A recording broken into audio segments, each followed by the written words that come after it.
தந்தி தொலைக்காட்சி நேயர்களுக்கு வணக்கம். நல்லதை சொல்வோம், நல்லதை செய்வோம், நல்லதே நடக்கும்.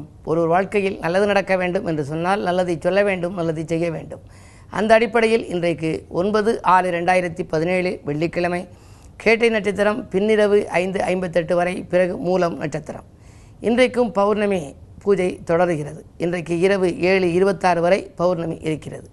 நேற்று இரவு பௌர்ணமி. நேற்று கிரிவலம் வருவது சிறப்பு. இன்றைக்கு தொடர்ந்து அந்த பௌர்ணமிக்கான விரதம் இருப்பதனாலே இன்றைக்கும் நீங்கள் வழிபாடுகளை மேற்கொள்ளலாம். குறிப்பாக பௌர்ணமி என்று வந்துவிட்டாலே நிலவு நிறைந்த நாள்.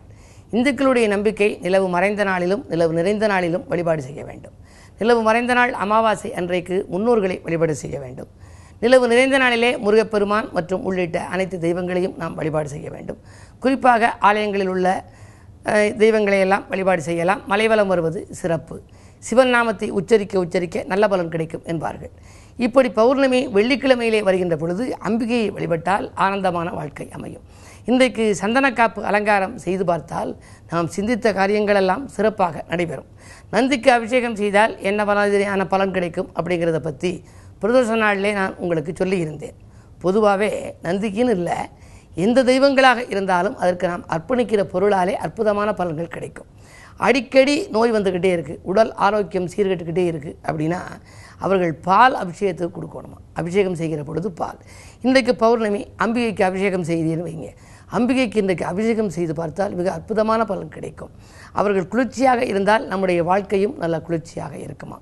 ஆகையினாலே அப்படி அபிஷேகம் இன்றைக்கு நீங்கள் செய்கின்ற பொழுது பால் வாங்கி கொடுத்தால் உங்களுடைய நோய் தீரும், ஆரோக்கியம் விருத்தியாக இருக்கும்.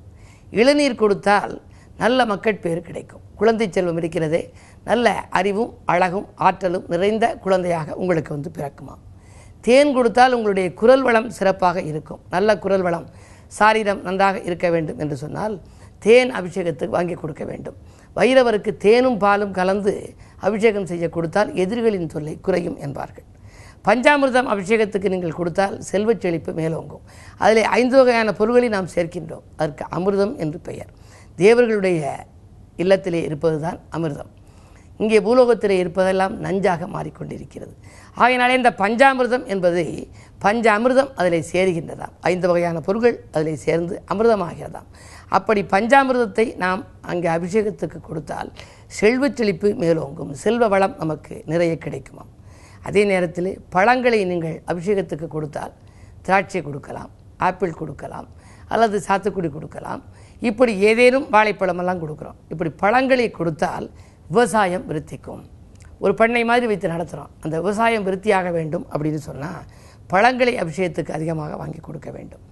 அதே நேரத்தில் திடீர்னு நீங்கள் புகழ் பெற வேண்டும், ஃபேமஸ் ஆகணும் அப்படின்னா புகழ் பரவுறதுக்கு என்ன பண்ணணும்? சந்தனத்தை அபிஷேகத்துக்கு வாங்கி கொடுக்க வேண்டும்.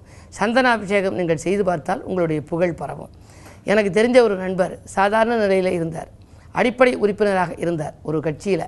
அதற்கு பிறகு இப்படி ஒரு நல்ல நாட்கள் வருகிற பொழுது, அதாவது பௌர்ணமி அப்படின்னு வந்தால் அம்பிகைக்கு அபிஷேகம் செய்து பார்க்குறது, அதே மாதிரி பிரதோஷம்னு வந்தால் நந்திக்கு அபிஷேகம் செய்து பார்க்குறது, அது மாதிரி சதுர்த்தின்னு வந்தால் பிள்ளையாருக்கு அபிஷேகம் செய்து பார்ப்பது, கார்த்திகைன்னு வருகின்ற பொழுது முருகனுக்கு அபிஷேகம். இந்த அபிஷேகத்தில் பூரா சந்தனமாக வாங்கி கொடுப்பார், சந்தன பவுடர் கொடுப்பார், சந்தனம் அரைத்து கொடுப்பார். இப்படி சந்தனம் கொடுக்க அடிப்படை உறுப்பினராக இருந்தவர் அப்படி பெரிய பதவிகள் எல்லாம் கிடைத்து நல்ல மாவட்ட செயலாளர் அப்படியெல்லாம் ஒரு பெரிய பொறுப்புக்கு வந்துட்டார். காரணம் என்ன அப்படின்னா மணக்கக்கூடியது சந்தனம், எங்கே இருந்தாலும் அது தெரியும். அது மாதிரி வாசமாக இருக்கக்கூடியது. உங்களுடைய புகழ் உலகெங்கும் பரவ வேண்டும் என்று சொன்னால் நீங்கள் அபிஷேகத்திலே சந்தன அபிஷேகத்துக்கு கொடுக்க வேண்டுமா. அதே நேரத்தில் சர்க்கரை நீங்கள் அபிஷேகத்துக்கு கொடுத்தால் என்ன நடக்கும்னா எதிர்ப்புகள் மறையும். சில பேருக்கு தொழிலில் நிறைய போட்டிகள் இருக்கும். ஒருத்தர் ஒரு போட்டி கடை வைப்பார், ஒருத்தர் கடை வச்சிருப்பார், அவருக்கு போட்டி கடையாக அடுத்தது ஒரு கடை வரும். அப்படியெல்லாம் வர்ற போது இவருடைய வியாபாரம் குறைஞ்சிரும். அப்படி இருக்கவங்க என்ன பண்ணணும்? தன்னுடைய வியாபாரம் விருத்தி அடையணும்னா சர்க்கரையை அபிஷேகத்தை கொடுக்கணும். சர்க்கரை. அதே போல் மலர் மாலை எல்லோருமே கொடுக்கலாம். நல்ல வாசமுள்ள மாலைகளை கொடுத்தால் பதவிகள் கிடைக்கும். அதை பற்றிய விவரங்களை எல்லாம் உங்களுக்கு தொடர்ந்து தந்தி தொலைக்காட்சியிலே சொல்வேன் என்று சொல்லி இனி இந்திய ராசி பலன்களை இப்பொழுது உங்களுக்கு வழங்கப் போகின்றேன். மேசராசி நேயர்களே, உங்களுக்கு சந்திராஷ்டமம் வந்திருக்கிறது. எனவே பணியாளர்களால் தொல்லை அதிகரிக்கின்ற நாள். இன்றைக்கு பகைவர்களின் எண்ணிக்கையும் உயரும். எதை செய்தாலும் கொஞ்சம் யோசித்து செய்வது நல்லது. விரயங்கள் கூடுதலாக இருக்கும். பயணங்களை மாற்றி அமைத்துக் கொள்ளுங்கள். ரிஷபராசி நேயர்களே, உங்களுக்கெல்லாம் இன்றைக்கு அதிகாரிகளின் மூலம் அனுகூலங்கள் கிடைக்கின்ற நாள். இன்றைக்கு அசையா சொத்துக்கள் வாங்குவதிலே நீங்கள் ஆர்வம் காட்டுவீர்கள். சூரிய பலம் நன்றாக இருப்பதால் காரியங்களில் வெற்றி கிடைக்கும். நண்பர்களும் நல்ல தகவல்களை கொண்டு வந்து சேர்ப்பார்கள். விலகிச் சென்ற சொந்தங்களெல்லாம் விரும்பி வந்து சேரும் இந்த நாள் ஒரு இனிய நாள். மிதுனராசி நேயர்களே, உங்களுக்கெல்லாம் இன்றைக்கு செலவுகள் அதிகரிக்கும் நாள். சுப செலவுகளாக நீங்கள் மாற்றிக்கொள்ளுங்கள். செவ்வாய் பலம் உங்கள் ராசியில் இருப்பதால் இடம் வாங்கலாம், பூமி வாங்கலாம், வீட்டுக்கு தேவையான மின் சாதன பொருட்கள் வாங்கலாம், அல்லது வேறு ஏதேனும் விலையுயர்ந்த பொருட்களை நீங்கள் வாங்குவதிலே கவனம் செலுத்தலாம். அது மட்டுமல்ல, அயல் நாட்டிலிருந்து கூட உங்களுக்கு அழைப்புகள் வரலாம். இடமாற்றம், ஊர் மாற்றம், வீடு மாற்றங்கள், உத்தியோக மாற்றங்கள் கூட உறுதியாகலாம். 3லே ராகு இருப்பதால் வழக்குகள் சாதகமாக முடியும் நாள் இந்த நாள். கடகராசி நேயர்களே, உங்களுக்கெல்லாம் இன்றைக்கு தனவரவு திருப்தி தரும் நாள். தாராளமாக நீங்கள் செலவழிப்பீர்கள். சொத்து சேர்க்கை உண்டு. உதிரி வருமானங்கள் உங்களுக்கு குழந்தைகள் மூலமும் உங்களுக்கு வந்து சேரலாம். குடும்ப உறுப்பினர்கள் மூலமும் உங்களுக்கு வந்து சேரலாம். அஞ்சல் வழியில் அனுகூல தகவலும் உண்டு. சிம்மராசி நேயர்களே, உங்களுக்கெல்லாம் திட்டமிட்ட காரியம் திட்டமிட்டபடியே நடைபெறும் நாள். திடீர் திருப்பங்கள் ஏற்படும். சுப செலவுகள் அதிகரிக்கும். வாங்கல் கொடுக்கல்களில் அதிக ஆர்வம் காட்டுவீர்கள். பதவி உயர்வு, ஊதிய உயர்வு போன்றவைகள் உங்களுக்கு எதிர்பாராத விதத்தில் வந்து சேரலாம். சனி கொஞ்சம் வலிமை இழந்திருப்பதால் உங்களுக்கு மருத்துவ செலவுகள் குறையும். ஆரோக்கியம் சீராகி ஆனந்தப்படுத்தும். கன்னிராசி நேயர்களே, உங்களுக்கெல்லாம் எண்ணிய காரியம் எளிதில் நிறைவேறும் நாள். இன்றைக்கு இல்லத்தில் உள்ளவர்களால் உங்களுக்கு ஒரு நன்மை கிடைக்கப் போகின்றது. உறவினர்களின் ஆதரவு கூடுதலாக கிடைக்கும். அரசு வழி சலுகைகள் எதிர்பார்த்தபடியே உங்களுக்கு கிடைக்கலாம். பழைய வாகனங்களை கொடுத்துவிட்டு புதிய வாகனங்கள் வாங்கலாமா என்ற சிந்தனை மேலோங்கும். தொழில் வளர்ச்சி சீராகவே இருக்கிறது. துலாம் ராசி நேயர்களே, உங்களுக்கெல்லாம் நன்மைகள் நடைபெறுகின்ற நாள். நாடு மாற்றங்களும் வீடு மாற்றங்களும் உங்களுக்கு எதிர்பார்த்தபடியே நடைபெறும். செவ்வாய் 9ல் இருப்பதால் ஒரு சொத்தை கொடுத்துவிட்டு வேறொரு சொத்து வாங்கும் முயற்சியில் ஆர்வம் காட்டுவீர்கள். ஆக சொத்துக்களால் உங்களுக்கு லாபங்கள் உண்டு. உத்தியோகத்தில் உயர் அதிகாரிகள் உங்களை பாராட்டுவர். விருச்சிக ராசி நேயர்களே, உங்களுக்கு வெற்றி செய்திகள் வீடு வந்து சேரும் நாள். நட்பால் உங்களுக்கு நல்ல காரியம் நடைபெறும். அது மட்டுமல்ல, சனிச்சந்திர யோகம் இருப்பதால் கல்யாண வாய்ப்புகள் கைகூடலாம். வழக்குகள் சாதகமாக முடியும். நாகரிக பொருட்களை வாங்குவதிலே நாட்டம் செலுத்துவீர்கள். நகை வாங்குவதிலும் உங்களுக்கு கவனங்கள் செல்லும். அதே நேரத்திலே இந்த நாள் உங்களுக்கு இனிய நாளாக அமைத்துக்கொள்ள அம்பிகை வழிபாட்டில் நீங்கள் ஆர்வம் காட்டுங்கள். தனுசு ராசி நேயர்களே, உங்களுக்கெல்லாம் இன்றைக்கு வரன்கள் வாயில் தேடி வரும் நாள். வளர்ச்சி கூடுதலாக இருக்கும். புதிய பொறுப்புகளும் பதவிகளும் உங்களுக்கு வந்து சேரலாம். தொழில் மாற்ற சிந்தனை மேலோங்கும். பாதியில் இந்த கட்டிடப்பணி மீதியும் தொடரும். 3லே கேது இருப்பதால் விலகிச் சென்ற சகோதரர்கள் விரும்பி வந்து இணையும் வாய்ப்பு உண்டு. மகர ராசி நேயர்களே, உங்களுக்கெல்லாம் உறவினர்களின் ஆதரவு கிடைத்து உள்ள மகிழும் நாள்.